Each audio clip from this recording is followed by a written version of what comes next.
bir havuzumuz bo'lar edi. Ham eshak ichar edi, ham hayvonlar ichar edi. Sifati buzilar edi, choyi ham yaxshi chiqmas edi. Sarsongarchilik bilan suv olib kelar edik. Notoza suv bo'lardi. Ot ulovi bo'lgan odamlar bundan 20 kilometr nariyoqda suv olib kelib ichgan. Hamma emas, faqat ko'ligi bor.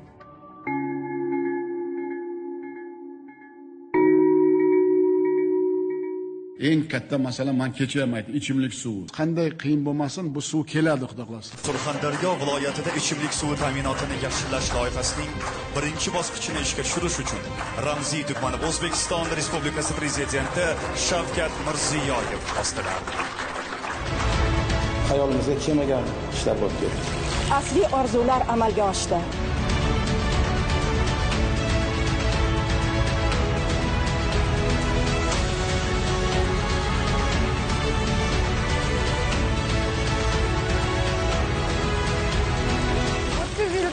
Biz ichimlik suvdan juda ham qiynaldik. Qisa bo'lar ekan. Prezidentning tashabbusi bu.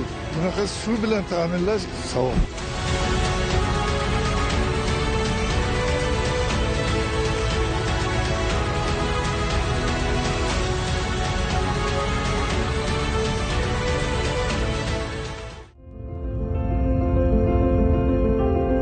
To'polon suv ombor manbasida qattiqlik darajasi 3-4 milligram bo'lgan shifobaxsh suvdan iste'mol qilishga erishilyapti.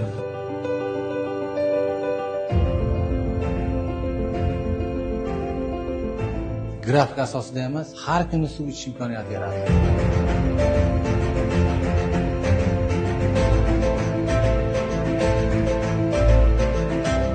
Prezidentimizning tashabbuslari, bu qilayotgan mehnat hammasi insonlar uchun bo'layotgan tashabbus ish bu. Bu tog'dan toshlardan urilib pishib kelayotgan suv bu. Xursandchiligimizda cheki yo'q. Suvsiz yashash qiyin. Ko'zlarimiz quvonch, ichimizda sevinch.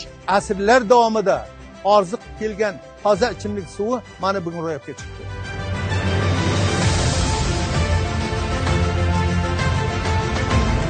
Hurmatli prezidentimizga kattadan katta rahmat. Bizga shunchalik sharoitlarni yaratib, shunchalik yaxshiliklar qilyapti. Suvni qadriga yetishimiz kerak.